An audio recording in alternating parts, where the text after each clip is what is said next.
"You'll never own a home like your sister's, honey." My mother said it laughing, like it was a joke, like it wasn't a knife. Welcome back to the Family Revenge Tales. Abby Bennett sat perfectly still at her mother's dining room table that Sunday evening in Franklin, Tennessee, her fork resting untouched beside a plate of pot roast she hadn't taken a single bite of. Around her, the familiar sounds of family dinner filled the room. Ice clinking in sweet tea glasses, her father clearing his throat the way he always did before saying nothing at all, and her mother's voice, bright and proud, carrying across the table like it had somewhere important to go. "Look at this," Diane Bennett had said moments earlier, sliding her phone toward the center of the table so everyone could see. "Just look at it." The photo showed a sprawling new home in one of Franklin's most exclusive subdivisions. White columns out front, a wide wraparound porch, a stone chimney rising 2 stories into a crisp blue sky. It was beautiful, genuinely, undeniably beautiful. Lauren and Jason just finished the final walkthrough, Diane had gone on, her voice glowing. "Can you imagine a home like that at their age?" Lauren, seated across from Abby, had given a modest little smile, the kind reserved for people who already know they've won. "It still doesn't feel real," she'd said. "Jason worked so hard on it." He certainly did. And that was when Diane turned to Abby, unable to help herself, the words sitting behind her teeth like they'd been waiting years for the right moment. "You know, Abby, I just don't understand it sometimes. You've been fixing up other people's old houses for, 12 years now? And you still don't have anything to show for it." The table had gone quiet in the particular way families go quiet when someone says something they shouldn't have, and no one has the courage to call it out. "You'll never own a home like your sister's, honey," Diane repeated, laughing lightly, like it was a joke, like it wasn't a knife. Thomas Bennett, Abby's father, had kept his eyes on his plate. He said nothing. He never did. Lauren offered an apologetic smile, misreading the silence entirely, assuming, the way people always assumed, that if Abby wasn't smiling, she must be jealous. Abby wasn't jealous. Abby was looking at the photo still glowing on the table, and in the corner of that beautiful image, she noticed something nobody else in her family would ever catch. The stone chimney, positioned along the roofline, sat just slightly separated from the frame behind it, a hairline gap where there shouldn't have been one at all. To an untrained eye, it was nothing. To a woman who had spent 12 years restoring century-old farmhouses across Middle Tennessee, it was a whisper of something much bigger. "That's a nice house," Abby said quietly, sliding the phone back. She excused herself from the table a little early that night, drove 20 minutes home to the 1920 farmhouse she had rebuilt board by board with her own hands and her own savings, and sat on her porch steps in the dark, thinking about a 2-inch gap in a stone chimney that nobody else had even noticed. For years, Abby had been the daughter nobody quite understood. She didn't chase titles or post about renovations online. She spent her days elbow-deep in plaster dust and old lumber, earning the quiet respect of every engineer and inspector who'd ever stepped onto one of her job sites. Her own house wasn't large or in a gated subdivision, but every beam in it had been inspected twice. Every foundation pour cured exactly as long as it needed to. She had built something meant to last, without a single shortcut. Her family had simply never noticed. Meanwhile, Lauren had married Jason Walker, a name nearly synonymous with luxury development across Franklin. Jason built big, beautiful homes quickly, homes with soaring ceilings and marble countertops, homes that photographed well and sold even better. Diane loved to talk about Jason's success the way other mothers talked about their child's medical degree. But that chimney wouldn't leave Abby alone. The following week, she made a few quiet calls, the kind she never mentioned to anyone. A concrete subcontractor she'd known for years admitted, over coffee, that he'd warned Jason the foundation pour needed 2 more days ahead of incoming rain. Jason had pushed forward anyway, unwilling to delay buyers already lined up to tour the property. From there, Abby pulled public county construction records, a right she held as a licensed contractor herself, and found a pattern that troubled her more with each passing day. Independent engineering recommendations quietly overridden, inspections rushed ahead of schedule, warranty complaints from 2 other homes in the same subdivision sitting untouched in public files. None of it proved anything catastrophic on its own. All of it pointed in the same uncomfortable direction. She didn't say a word to her family. Instead, she invited Lauren over for coffee before Lauren's big neighborhood open house, the one Diane had already begun planning like a coronation. Lauren arrived expecting to spend an obligatory hour in her little sister's fixer-upper before heading home. Instead, she found herself standing in a home that felt, in a way she couldn't quite articulate, right. The floors didn't creak unevenly. The doors closed with a soft, solid click. "This place is gorgeous, Abby," Lauren said, running her hand along a restored wooden mantel. "I didn't expect—" She stopped herself, embarrassed by what she'd almost said. Abby only smiled and pulled out a small laser level, setting it on the floor and aiming it across the room. A perfectly straight green line ran along the ceiling, matching every corner exactly. "I use this on every job. If something's off by even a 1/4 inch, I want to know before it becomes a problem." Lauren watched the line for a long moment. Then, almost without meaning to, she pulled up photos from her own home's final construction weeks and held one beside Abby's ceiling. Her walls weren't straight. Not by a little, by enough. "I never noticed," Lauren whispered. "You weren't supposed to," Abby said gently. "That's the whole point of doing it wrong quickly. It's supposed to look perfect until it isn't." Lauren's hand trembled slightly. A memory surfaced she hadn't realized she'd buried. Weeks before the final walkthrough, she'd overheard Jason on the phone, sharp and low, arguing about unnecessary engineering delays.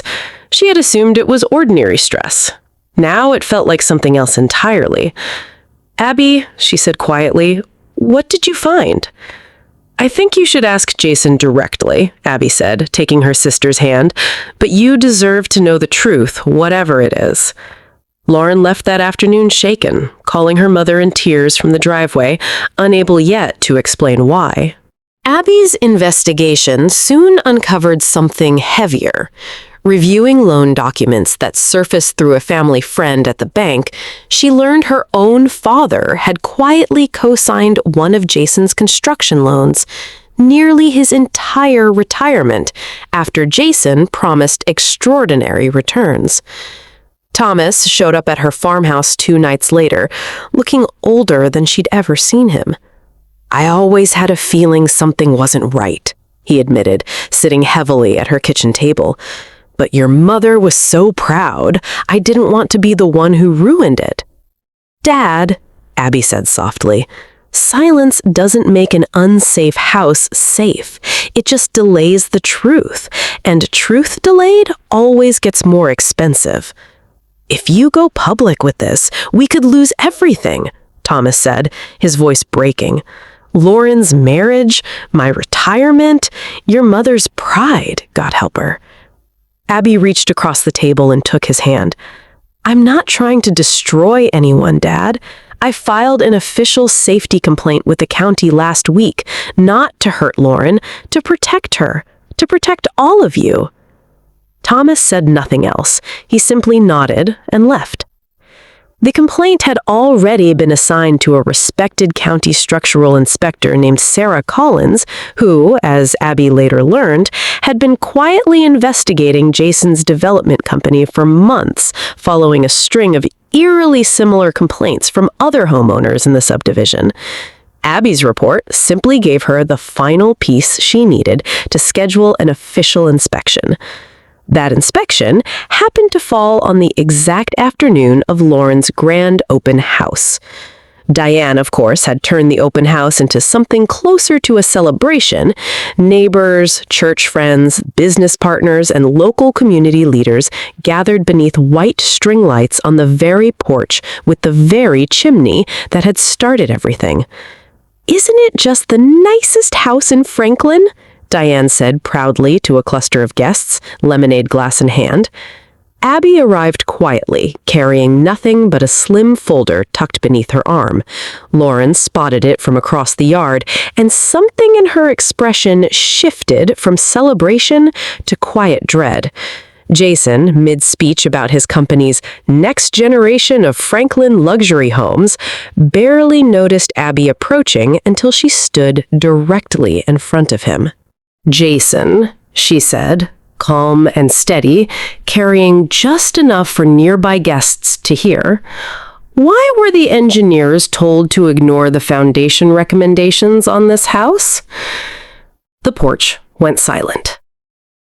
"I don't know what you're talking about," Jason said, forcing a laugh that convinced no one. Abby set the folder down gently on the outdoor bar. Engineering reports, contractor statements, county warranty complaints, and stepped back without another word. Guests, curious and uneasy, began leafing through the pages themselves. For a moment, nothing happened. Just the low murmur of guests reading, the string lights swaying slightly in the evening breeze, Diane's smile beginning, slowly, to falter. Then the front gate opened and Sarah Collins walked in, clipboard in hand, county badge visible on her jacket. "Mr. Walker," she said evenly, "I have documentation requesting immediate access to inspect reported structural deficiencies on this property." The celebration collapsed into stunned murmurs. And then, as if the house itself had been waiting for its moment of honesty, a sharp, cracking sound echoed from the front porch. One of the decorative stone columns, the very ones Diane had bragged about for weeks, slowly separated from the roofline above it, dust drifting down like a quiet confession. Guests scrambled back. No one was hurt, but no one needed further proof either. Diane stood frozen, watching decades of carefully curated pride crumble in front of the very neighbors she'd spent a lifetime trying to impress. Lauren covered her mouth, tears welling, finally understanding the phone call she'd overheard weeks earlier. Thomas lowered his head, silently grieving a retirement he now feared he might never recover from. Abby looked at her mother and, for the first time in her life, spoke the words that had waited years to be said. "You were right," she said quietly. "I never wanted a house like this." Then she turned and walked away, leaving the folder, the cracked column, and the truth behind her. In the months that followed, county investigators uncovered widespread violations across 3 of Jason's developments, ignored engineering recommendations, falsified inspection approvals, unpaid subcontractors silenced with rushed settlements. Civil lawsuits followed, and Jason eventually faced criminal charges for construction fraud. The marble countertops and soaring ceilings that once symbolized success became, almost overnight, symbols of everything built on a lie. Lauren left Jason within the year, moving into a modest ranch home with her children. Before signing the paperwork, she called her sister. "Will you look at it for me?" she asked. "Before I buy it?" Abby didn't hesitate. This time, she wasn't trying to prove anyone wrong. She was simply protecting her sister the way she always should have been allowed to.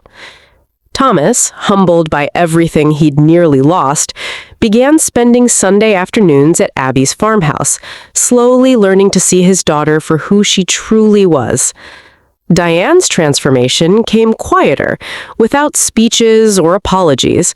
A compliment about Abby's craftsmanship, an unprompted visit to see her latest restoration, a long overdue "I'm proud of you" that arrived nearly a year late, but finally arrived all the same. Standing on her porch one evening, watching the sun dip low over the Tennessee farmland, Abby understood something she hadn't fully grasped before. She had never wanted a bigger house, a fancier title, or her mother's approval measured in square footage. She had only ever wanted to build things that lasted. Walls raised with integrity, foundations poured with patience, relationships repaired the same slow, careful way. Houses, she realized, eventually reveal what lies beneath their foundations. So do families. And for the first time in her life, Abby knew, without question, that she had never been behind at all. She had simply been building something meant to last. If this story moved you, if it reminded you that quiet integrity always outlasts loud pride, please consider subscribing to the Family Revenge Tales. Every subscription helps us keep telling stories about the families who find their way back to truth, no matter how long the road. And remember, the strongest thing you can build in this life isn't a house, a reputation, or an image for others to admire. It's a life built honestly, one honest choice at a time. What is the significant educational or other value in this story? This story teaches that true worth is measured by integrity and craftsmanship, not by outward appearances or material wealth. It demonstrates the danger of favoritism within families and how it can blind people to real character and real risk. The narrative also highlights the importance of due diligence, honesty in professional work, and the courage to speak truth even when it threatens comfortable illusions. Finally, it shows that justice and healing often come not through revenge, but by patience, quiet strength, and a willingness to protect those who once overlooked us.